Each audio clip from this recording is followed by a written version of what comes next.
Chag Sameach. Chag Sameach. And welcome to the Katz family Seder. To my right, I have our daughter Emma, 18. Hello. And Emma is a senior at Brooker High School in its fantastic school for the performing arts. She would like to eventually end up on Broadway in musical theater. And to my left is, who are you? I'm Marty. And tell us a little bit about yourself, Marty. You may know me. I work for the Federation. I head up the Marketing and Communications Office. All right. And we do have one other member of the household, Sadie. Sadie, come here, Sadie. Come here, Sadie. We just want to show you who Sadie is. Come here. Okay. Sadie's not going to join us formally, but she does have her Matzah bib on, so she is participating. Blends in with her. Blends in. Can you say hi to the folks? There you go, Sadie. Very good. All right. Thank you. So, as everyone knows, this is a very unusual Seder. For one thing, we were planning on a fairly large gathering with members of both our families coming from out of town, as well as friends here in Sarasota-Manatee. But obviously, that didn't happen. And that's not only true for our family, of course, but for many, many families throughout the country. But we're still going to, obviously, partake in this festival of freedom. And I'm really looking forward to it. We have a nice Haggadah, covers the bases. But for those of you who are perhaps used to going to 12 o'clock at night, we're not going to include all those features. But we certainly hope that you will enjoy the festivity, the telling of this great story of freedom, and realize how the Seder itself can be a launching pad for good discussion, for humor, for exchange, for the telling of family stories. So that's what we hope to provide with you tonight. Very good. So you want to just take a moment and wish everyone at your table a happy Passover? Happy Passover. Happy Passover. Happy Passover. And I want to thank Marty for setting such a beautiful table, as she does every year. All right. Now, obviously, a highlight of the Seder is the Seder Plate. And I'm just going to lift it up here. Thank you, Emma. Okay. Very good. And we have all the things that you're supposed to. And that includes the parsley. And we have the egg. It's roasted. It's symbolic of the sacrifice, a roasted sacrifice that was offered in the ancient temple. But of course, it's also representative of the rebirth of spring and fertility. Then we have the bitter root, the moror, the horseradish, which as a child, I will admit, I was kind of afraid of. But now I've really come to love it. And it's got a certain sweet quality. Emma, you will grow to appreciate it. Yeah. And then we have the shank bone, symbolic of the arm, the hand of God that was there to assist and make the Exodus possible. And we have haroset. And then we have another type of vegetable. Here we're using lettuce. Okay, now, in the center, we have something that many of you may not realize or seen on a Seder plate, and that is an orange. So naturally you say, why an orange? Well, the story is that it symbolizes the fruitful quality of those who have not always been welcome at Seders. They may have a disability, they may be of a different color, they may be of a different kind of gender, they may be gay, for whatever reason, people who have been marginalized. So we include that to think of them. And then around the orange, we have these tomatoes. Now, why tomatoes? That's probably primarily because of me.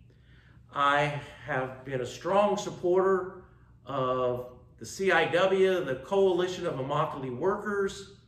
These are the tomato pickers, and they, for many, many years, were not treated humanely in the fields and faced really grave situations when they were abused, and they couldn't tell anybody about it for fear of losing their job. But the Coalition of Workers, of Immokalee Workers, has fought to gain rights for them. And it's a wonderful organization that I choose to highlight at our Seder. So, I'm going to direct you to the Haggadah that hopefully, if you're tuning in, you found on the Sarasota-Manatee's Jewish Federation website. And so we're going to turn to page 2, okay? Are you paying attention? Yes. I heard that. Okay. Would you like to read, Marty? Sure. As recounted in the Bible, Passover celebrates the Israelites' freedom from Egyptian bondage under a cruel Pharaoh.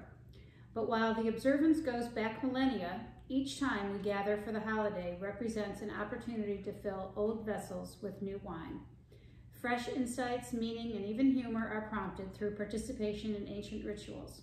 The 4 cups of wine not only gladdens the heart, but also act to liberate our imagination. The occasion serves as an annual landmark in the life of a family and community.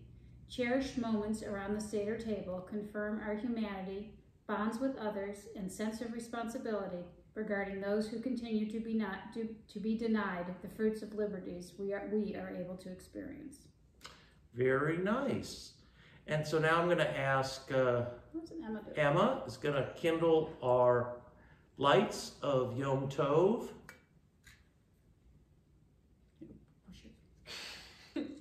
I got it. You want to stand up? Sure.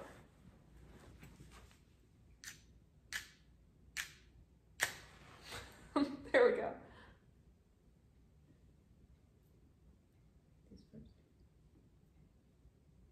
Oh, God. There you go. Okay. Let these lights inspire worthy purposes, to heal, not harm, help, not hinder, bless, not curse, hope, not fear. May the sense of God's nearness illumine our homes and world.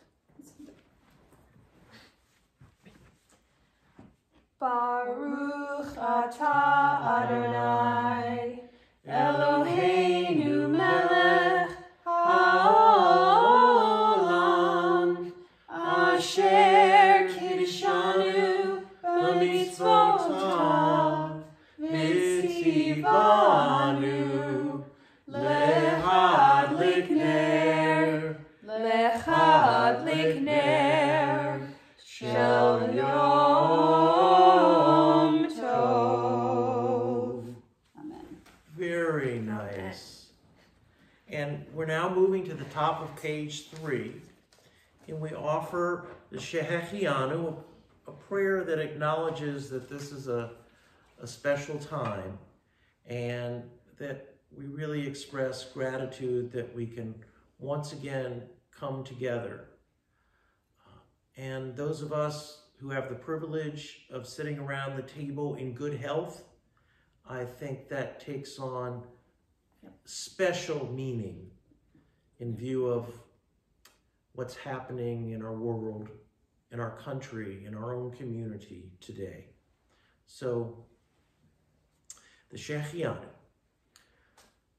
Baruch atah Adonai Eloheinu melech haolam shechianu v'kiyamanu v'higianu lazman hazeh.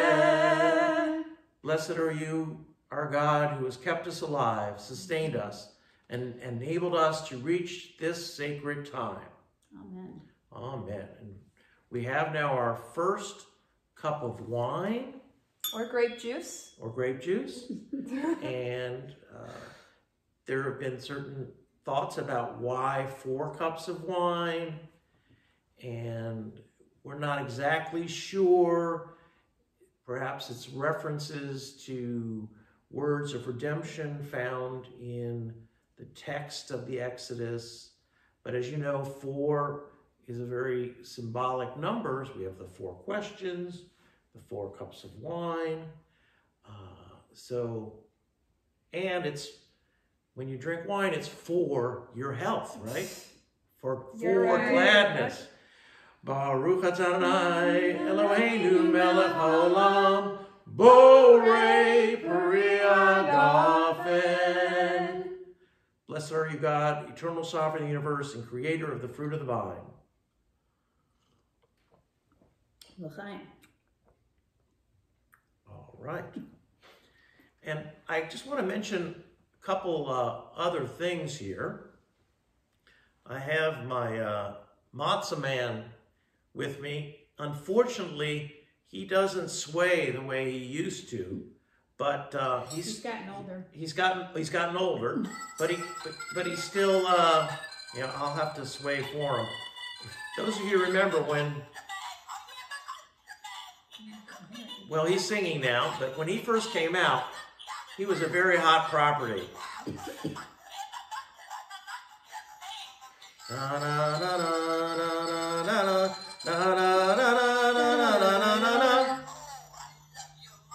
We love you too, Matzah man. And by the way, I'm a matzah man too. You are. Because I don't know, you can see, I got a matzah tie. You see that? Just like our dog. Okay, I also have a Matzo Pillow. As we know, we're supposed to recline, because I guess reclining was something the wealthy would do, is they would eat their meals in leisure. But this was made for me many years ago by some of the religious school students at a congregation I served in Northern Virginia. So I really treasure this. Of course, I also have a matzah ball pillow. So you can see that. Think fast, Emma. All right. Now, one last thing. When I was a kid, growing up in Cincinnati, my mother, like Marty, made a beautiful Passover table. And she also had candy. And many of you, I'm sure, remember the fruit jelly candies. Now, I don't know why in particular these ended up on the Passover Seder. I guess a sign of spring, they're colorful, but frankly, I could never touch them. Later, my mother would add chocolate candies. And the amazing thing was, I could eat them at any time. I didn't have to wait. I thought that was really nice of her. But I ended up not eating them because I was looking forward to like the matzo ball soup and the dinner. So I guess she was playing psychological games with me and she won, as she usually did. All right, so now we're gonna... Emma wants to try. Oh, you want to try one? Okay, Emma, what do you think? Are they good? What? No, they're not my favorite. I'll finish it then. Oh, really? Right. Okay, well, there's plenty more here, Emma, if you I'm like. good, I'm good. All right, so now we have the carpus or the parsley, and we're going to pass around some parsley. Is you, I'm sure, will at home. Here you go. And if you're by yourself, whether you have parsley or not, you can still participate with us. At Roman feasts, vegetables dipped in salt water were eaten as appetizers. This custom is transformed to help tell the Passover story. Dipping parsley into salt water suggests the salty tears that were shed during enslavement in Egypt. But salt also brings out the flavor of food by enhancing its taste. Baruch atah Adonai, Eloheinu melech ha'olam, borei peri ha'adamah. Blessed are you, God, ruler of the universe, who creates the fruit of the earth.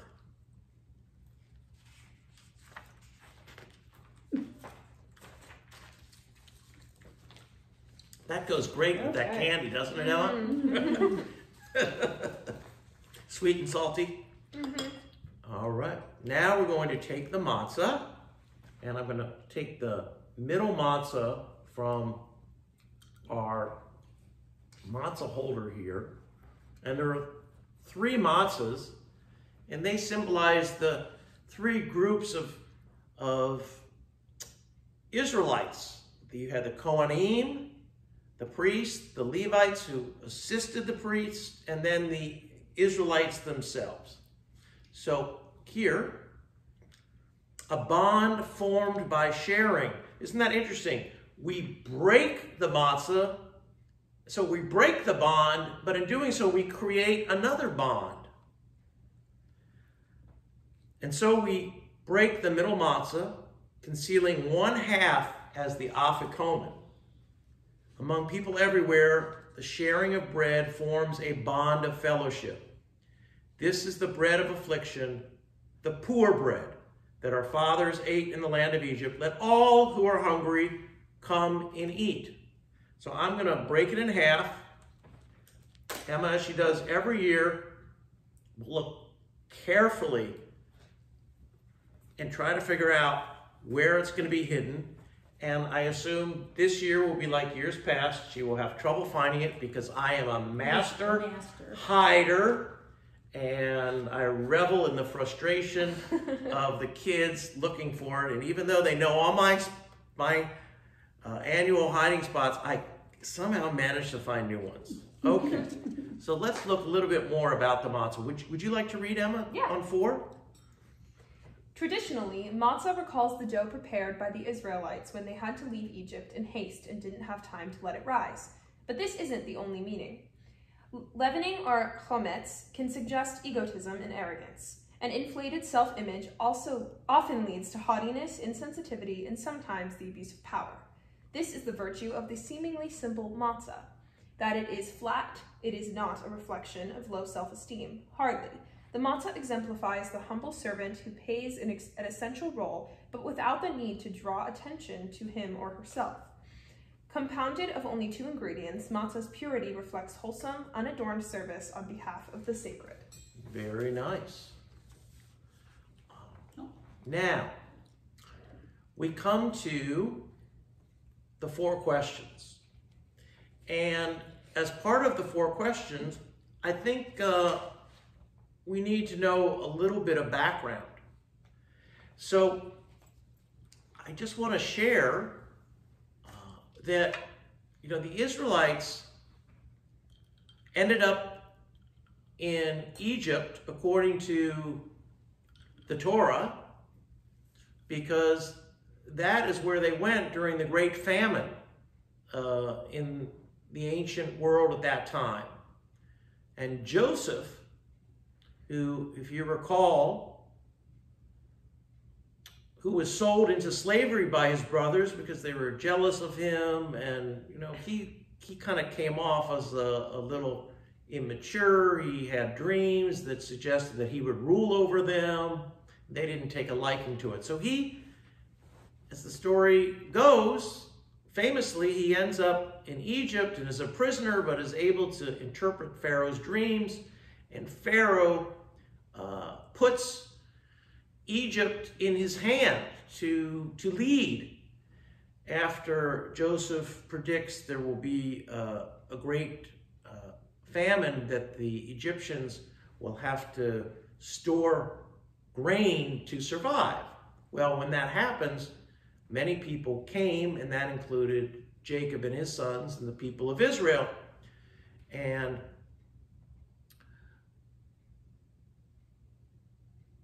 they were able to secure a nice settlement in Egypt.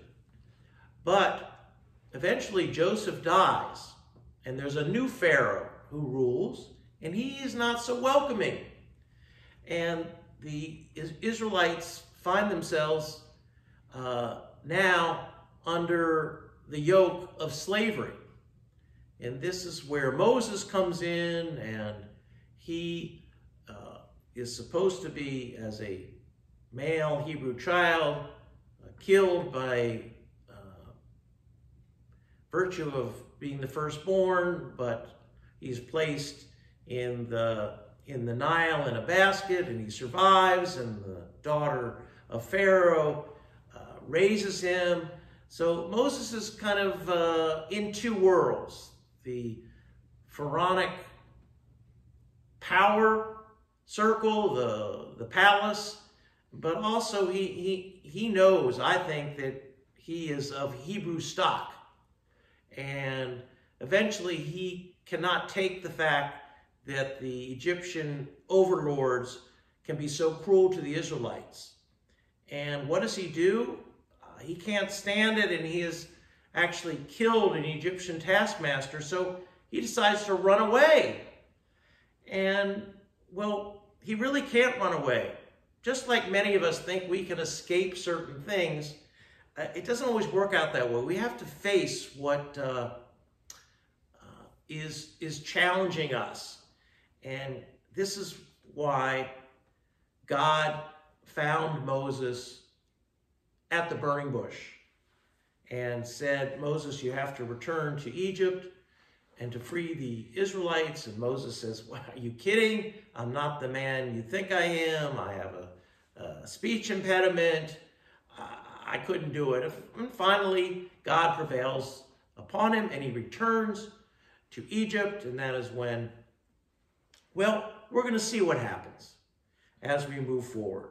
But because of the unusual nature of the Seder, we have some questions that are raised. And so I am not the youngest at the table. Nor am I. Nor are you. And Sadie, our dog, does not know Hebrew. So that leaves it to... Leaves it to you. So Emma, would you like to offer the four questions? Sure. Ma nishtana halayla hazeh mikol haleilot, mikol haleilot, shebechol haleilot anu ochlin hametzu matzah, hametzu matzah, halayla hazeh kulo matzah, halayla hazeh kulo matzah, shebechol halelot anu ochlin sha'ar yirakot, she'ar yirakot, halayla hazeh, maror, maror, halayla hazeh, maror, maror, shebechol halelot ein anu matbilin, afilu pa'am echad,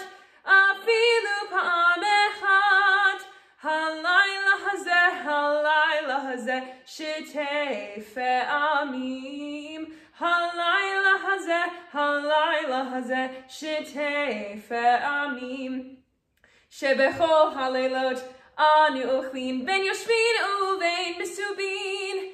Ben yoshvin uvein misubin. Halayla hazeh, kulanu misubin. Halayla hazeh, kulanu misubin. Very nice. Thank Beautiful. That belongs on a CD. Oh, thank you. You know what I'm prepared to say after hearing you sing just like that? It was so beautiful. I want to say, Dayenu. It would be enough. Because it fills us with such joy. We have these questions because this night is obviously different from all other nights, and we want to know why. We want to know why we're eating matzah. Why would we eat something that's bitter, moror? And why are we dipping these foods into the salt water? And then again, why are we reclining? Very good. So now we come to the 10 plagues on page 6. This has always been one of my favorite parts of the Seder. So I'm going to just make sure my plate is ready. I will do the same. Okay. Judaism teaches that God is the guardian of all humanity. A midrash indicates that when God saw the Israelites rejoicing at the Egyptians drowned at the Red Sea, he rebuked them. My creatures perish, and you sing? As each plague is mentioned, we spill a drop from the wine cup to remind us of the pain even suffered by our enemies. So are we ready with our pinkies? We're ready. Okay. Dam. Dam. Sephardea. Sephardea. Kinim. Kinim. Arov. Arov. Dever. Dever. Shechin. Shachim. Barad. Barad. Arbeh. Arbeh. Hoshech. Hoshech. Makat Bechorot. Makat Bechorot. That was blood, frogs, lice, wild beasts, type of cattle disease, boils, hail, locusts, darkness, and then the slaying of the firstborn. Do you not have some? Do I not have some what? Some props to show? Madam, these are not props. These are part of the sacred ritual. Excuse me, the sacred ritual. Yes. Now, I would just like to share with everyone that indeed, I do have some remnants of these plagues that I'd like to share with you. I've got a wild beast here. Okay, like this. Okay, Emma, would you like to wear the wild beast? I will. That's a nice looking lion, wouldn't you say? Yes, Tiger King. And here I've got the cattle plague. And looks like this cow is having its temperature taken, doesn't it? Looks like a sick. Looks like a sick cow. It does have a temperature taken. That's always good. We've got darkness. Look, he's got a sad face. And with that, we got to have our glasses. Darkness. Okay. All the props. Hey, would you stop with the props? These are appurtenances. Okay, we've got blood. Ew. Okay. Okay. Okay. Why don't you put that by the tomatoes? Here, no, wear it. All right. We've got, You take off the glasses. I'm not sure what that is. Okay. Looks like burl eyes. No, I think it's just like wild beast. Wild beast again. And then we have frogs. Frogs are big. And as you can see, we have these little frogs that go. They jump. They go ribbit.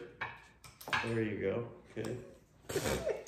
Mine didn't work very well. Everybody, we got We got hail. I didn't either. Beep. Oh. Beep. Oh, sorry. Didn't mean to hit you in the head. We have lice. I've never seen a lice this close up. Look at that. Look, Emma, they got this little thing. Ugh. Thank you. Nice. Let me keep that one. And this is very, the last one I have is a very interesting one, because there was a dig that was undertaken several years ago in Egypt, and they uncovered an artifact that is preserved here in my hand, and it explains something. The question was, how could the locusts consume all the fields of Egypt? Because a locust can only eat so much, right? But what this dig revealed was that it wasn't that the locusts ate so much, is that they were so big to begin with. And I happen to have one with me here that I purchased from a kind of a shady archaeologist kind of dealer when I was in Cairo several years ago. I don't show it to many people, but I'm going to show it to you. Ready? Ah, look at the size of that locust. There you go. I'll show it to the camera. Oh, that's a big one. Dad,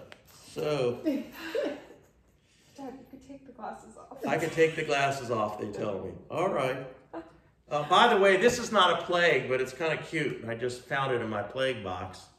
Here, I'll do that. This is our wind up matzah ball. I'm sure many of you have. Here, look at that. Isn't that cute? All right. All right. And we also have a beautiful tambourine. Emma, do you want to hold that up? Of course. Oh, darkness. Because the women danced at the Red Sea. All right, Emma. Very good.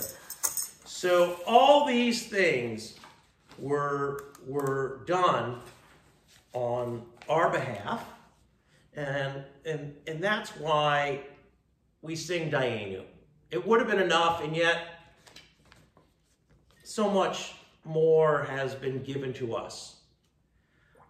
As people, as Jews, it wasn't just the Exodus, it was the Torah, it was these beautiful festivals, it was the intellectual freedom that we have, our culture, our arts, our literature, and it's a wonderful treasure that exceeds what we would have said would already be enough. So that's really what's at the heart of Dayenu. Shall we? We shall. We shall. Ilu hotzi hotzianu hotzianu mi Mitzrayim hotzianu mi Mitzrayim Dayenu Dayenu Dayenu Dayenu Dayenu Dayenu Dayenu Dayenu Dayenu Dayenu Dayenu Ilu natan matan manu natan manu et Torah natan manu et Torah Dayenu Dayenu Dayenu Dayenu Dayenu Dayenu Dayenu Dayenu Dayenu Dayenu Dayenu Dayenu. That's where she gets it, ladies and gentlemen, right there. All right, at the bottom of page 7. Wait, welcome the stranger. Yes, Oh, okay. because it's below it's an invisible line, but it is below the line. Okay. Because we were once strangers in the land, it is customary to invite those who may be of a different faith or background to the Seder. We need to be sensitive to the stranger among us, and sometimes within us. We can be strangers to ourselves, and we would have an interfaith gathering if this would be a normal Seder. We just regret that no one can be with us except our nuclear family. But we'd like to toast them. Yeah. And we have our second cup of wine. Baruch atah Adonai Eloheinu melech haolam, borei peri hagafen. Amen. Amen.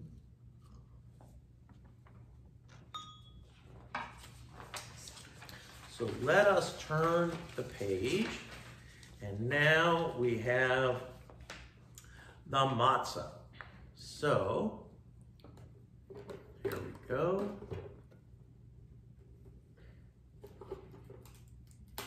Oops. That's a big piece of I know, matzah. but I couldn't figure out. All right. When I was a rabbinic student in Jerusalem, my first year of rabbinic school, we had the opportunity to participate at a Seder in a very Orthodox household. Not all the students took the offer up, but I decided I'll try it. And I went to this family's home, and they, of course, had the sheets along the bookcases, you know, for the breadcrumbs and for the cleaning that was done in the household before the holiday. But one thing in particular, I remember we did the blessing for the matzah, and I saw the head of the family, the leader, and he just kept eating matzah. And, you know, I had some matzah, but he explained to me, no, you have to eat like 3 matzahs to fulfill the mitzvah. Right. I was like, oh, I'm going to be so full. But I think, as I recall, I fulfilled the mitzvah. All right. So we take our matzah. Baruch atah Adonai Eloheinu melech haolam, asher kiddushanu b'mitzvotav, tzivanu al achilat matzah. Blessed are you, O God, ruler of the universe, who sanctifies us with your commandments and commands us to eat matzah.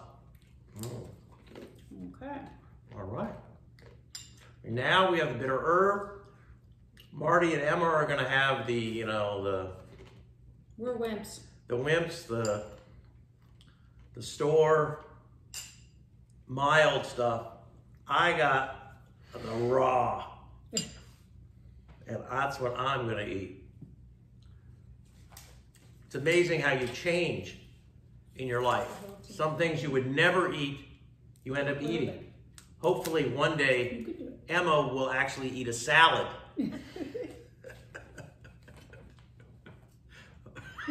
Oh, I'm the dog. I think I'm in the doghouse on that one. No, not the salad. It's the mar. Oh, it's all right. You're eating it already? We haven't said the blessing. No, I haven't eaten it yet. Oh, okay. Okay. Baruch atah Adonai Eloheinu melech haolam, asher kiddushanu b'mitzvotav v'tzivanu al achilat moror.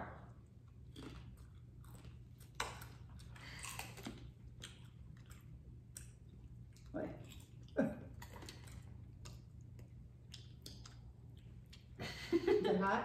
Yours hot? Is it hot? Are you kidding? Hot. Yeah, you're eating it raw. I'm eating it raw. Let's do that. Oh. Okay. And in front of the camera. Okay. So ask me if it's hot again. Is Is it it hot? hot? More or less. Okay. How about we sing Adir Hu, the bottom of page 8. Okay? Mm-hmm. Oh. Okay. All right. Adirhu, Adirhu, Yivne Veto Bekaro, Bimhera, Bimhera, Biamenu Bekaro, El B'nai, B'nai Bekaro, God of might, God of right, thee we give our glory, thine all praise in these days, as in ages hoary, when we hear, year by year, freedom's wondrous story. All right. Oh, I gotta go get the charoset. I'll be right back. All right. We're coming to the famous sandwich, which many believe was invented so as to kind of take away the bite, so to speak, of the moror. As you can see, I wouldn't have use for this sandwich because I will readily eat the moror as it is. But combining it with the charoset does add a very lovely flavor. And of course, the charoset refers symbolically to the mortar that the slaves, the Israelite slaves, would use to build things for the Egyptians. It's very interesting to see throughout the world the many, many recipes for charoset that have developed over the years, as well as Haggadahs. This is a very, in many ways, fluid text, because yes, the prayers are established, but there are a great deal of supplementary materials that have always been added that reflect the times in which we live. So, who would like to read about charoset? I will. Charoset is likened to the mortar Israelite slaves used to make bricks. However, made with apples, the fruit and nut mixture also can refer to the apple orchards, in whose shade, according to Jewish tradition, our foremothers gave birth to the next generation.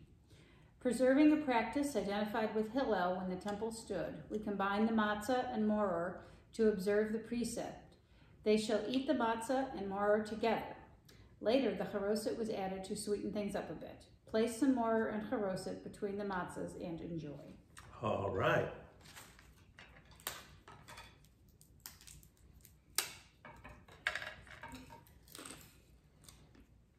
Now this I like. This you like? Okay. This I like. Not so much the more, but this I like. Good. Okay. Now, there's kind of a fun song Okay. that is at the back. It's on page 14.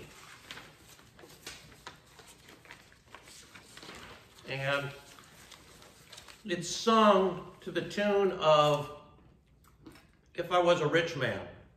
Now, that song comes from Fiddler on the Roof. Fiddler on the Roof, which Emma, in her freshman year at Booker High School, performed in as Seidel, the older daughter.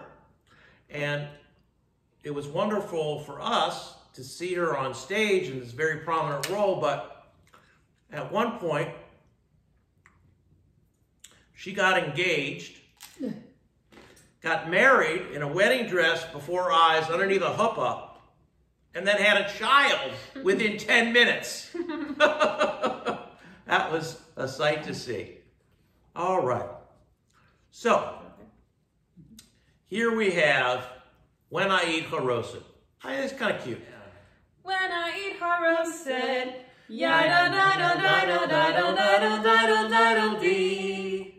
I will pile it thickly on my plate. Hope that there's enough for me. Yeah! When I taste charoset,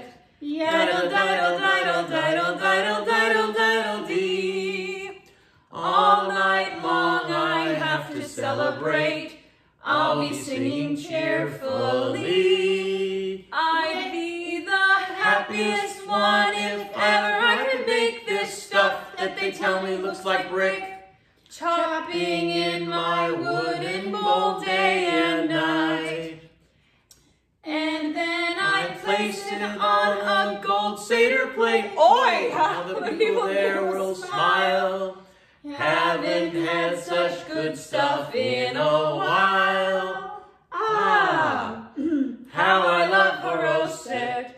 Yidle, diddle, diddle, diddle, diddle, diddle, diddle, dee.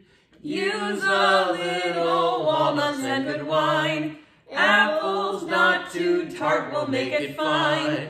Use this recipe and all will be divine. Very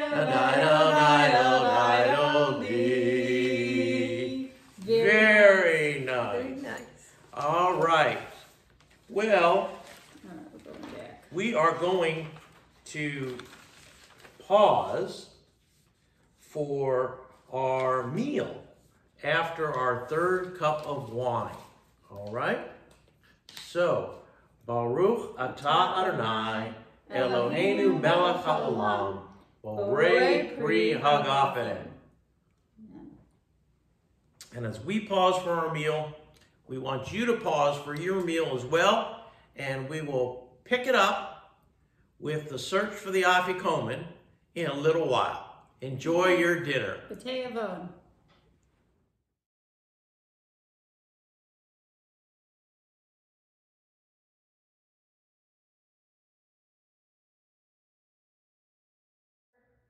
All right, welcome back. We have a winner. I can't say, Emma, you had a whole lot of competition this year. No, sadly I did not. You know, but since you did win, you do get a prize. Oh, good. Okay, so come here and give me a nice hug. Oh, no. No, I'm just kidding. I'm just kidding. Oh, the hug because of the coronavirus. That's right. Can't give hugs. Here. Hey, there you go. All right, but we do have a $20 gift card to Wawa. Wow. And I like Wawa. You know why? Why? Because I like the architecture. I'll take Wawa's architecture over 7-Eleven any day. Right? So, you know, the Afikomen is certainly a very memorable part of the Seder, especially if you're a kid. Now, sometimes people have some funny or interesting Afikomen memories.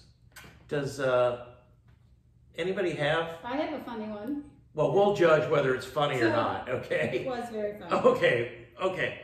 We'll see. I was Tell in us, high Marty. school. I was in high school, and my sister Marilyn and I were on a wild Afikomen hunt. I think my other sisters were there too, but I particularly remember her because we couldn't find it, and she picked up a big coffee table book, and she thought it was under the coffee table, and so she picked up the book, and it looked under, and it wasn't there, and she slammed the book down, and what she didn't see is that all these crumbs came flying out of the book, and she moved on, and I swooped in, and sure enough, there was the Afikomen inside the book. I won. All right. Well, that wasn't It was victory. That wasn't a crummy story after all. Right. But Emma, do you have any Afikomen memories?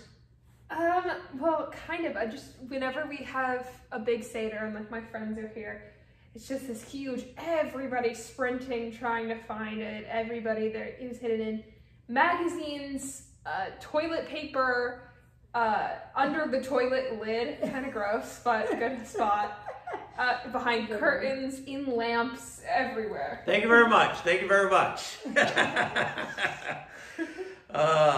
I just wanted to share one story. When I was growing up, we shared Passover with another family, and they had a child who was blind, and they would bring a Haggadah in Braille. Cool. So she would follow along, and she would also participate.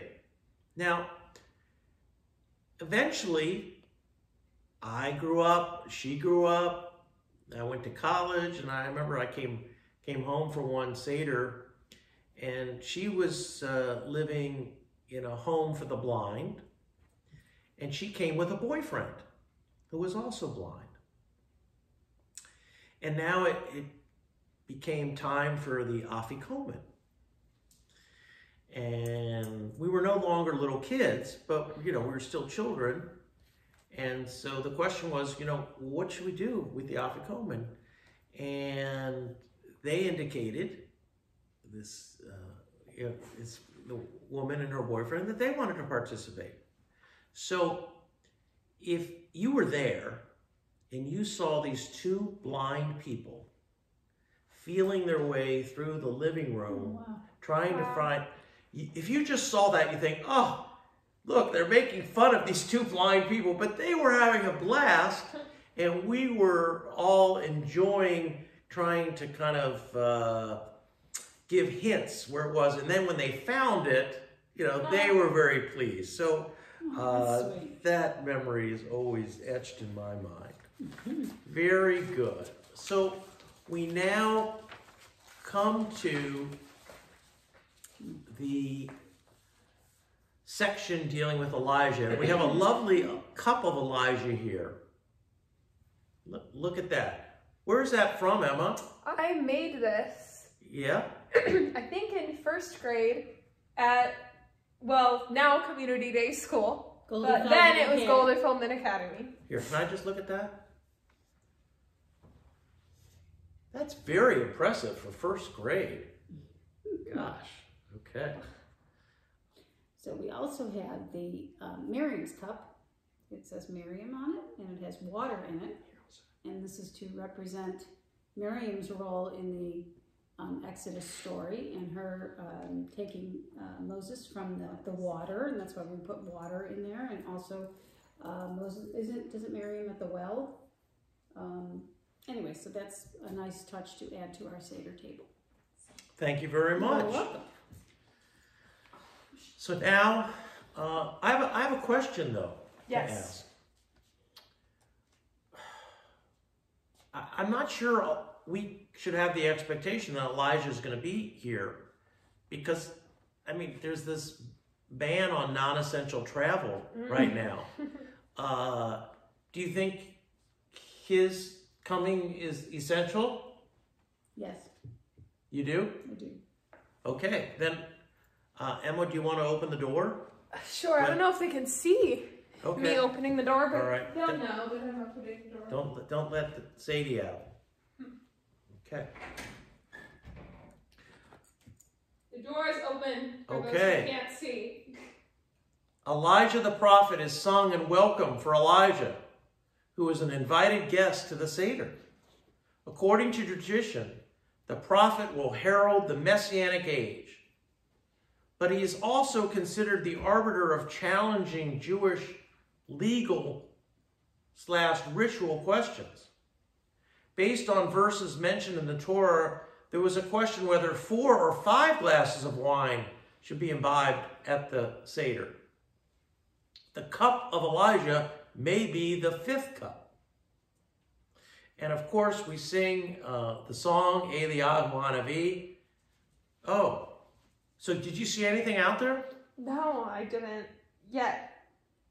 But the door's still open, so he might come in. Oh, well, I think you're mistaken, Emma.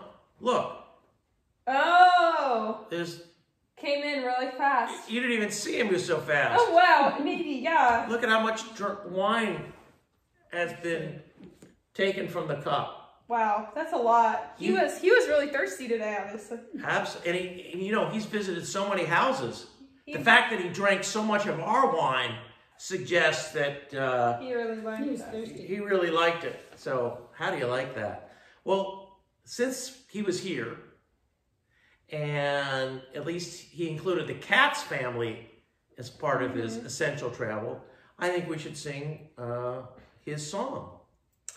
Eliyahu Hanavi, Eliyahu HaTishbi, Eliyahu, Eliyahu, Eliyahu HaGiladi, Bimera ve'yameinu,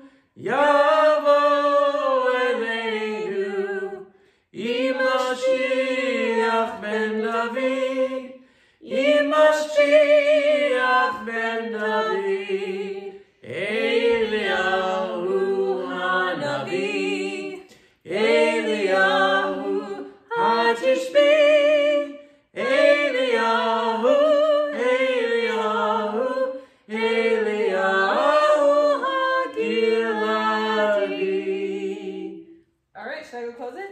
Yes. Very good. We also offer thanks to God, Hodu Ladonai. This term appears often in the Bible. One reference recalls how 3 invading armies advanced to the Israelite settlement of Ein Gedi, an important water source for the region located near Jerusalem. King Jehoshaphat called a, quote, prayer meeting for the people to seek God's guidance and spoke, Hodu Ladonai ki tov, ki leolam hasdo. We offer thanks to God that it shall be forever a source of compassion. In other words, King Jehoshaphat offered gratitude and anticipation of God's help. The 3 armies ended up attacking each other by mistake, and Israel was saved. And these words were later deemed important to share at the Seder. And as you know, when we are at the Seder and recall the events of the Exodus, we are to think of ourselves as also being present then, to put ourselves in the place of what it was like for the Israelites. And as you probably can imagine, they would anticipate God's help, and they would beseech God to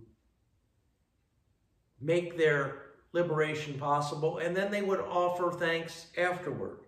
So we're going to do that in just a second, but tonight we also offer thanks to those who are on the front lines of this struggle against the virus. And you know, many of us, though we may live close to a hospital, are not inside it. And the battle being fought is so courageous and so intense that we call to mind all the medical personnel who are trying to save so many lives. And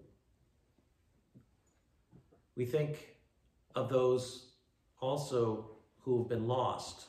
Our family lost a friend, and now at this time of grieving, we recognize the memory that this individual was provided through the virtuous existence he led. So it's a bittersweet Thanksgiving this year, but still we offer thanks.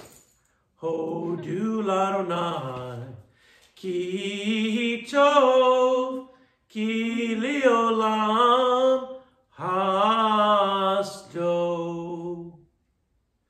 Give thanks to the Lord, for he is good, and his mercy endures forever. And now we take up our 4th cup of wine. Baruch atah Adonai, Eloheinu melech haolam, borei pri hagafen. Blessed are you, God, eternal, sovereign of the universe, and creator of the fruit of the vine. We want to thank you for being part of our Seder, the Jewish Federation of Sarasota-Manatee, and Jewish Family and Children's Service of the Suncoast, who've sponsored our Seder tonight. Wish you and your families in our community and across the nation and world a happy Passover. And it is traditional to say at the conclusion of the Seder, next year in Jerusalem, L'Shana Haba, B'Yerushalayim. And yet this year, I think most of us would agree that if we could say something else and have it be true, we would be most pleased. And what would those words be? Well, next year, in person. So we want to conclude with those words, but also saying Oseh Shalom, which also is the end of the Birkat Hamazon, the thanking for the grace of being able to break bread together. Oseh Shalom Bimramav, Hu Yaseh Shalom Aleinu, Ve'al Kol Yisrael, V'imru, Amen. Yaseh Shalom, Yaseh Shalom, Shalom Aleinu, Ve'al Kol Yisrael, Yaseh Shalom, Yaseh Shalom, Shalom Aleinu.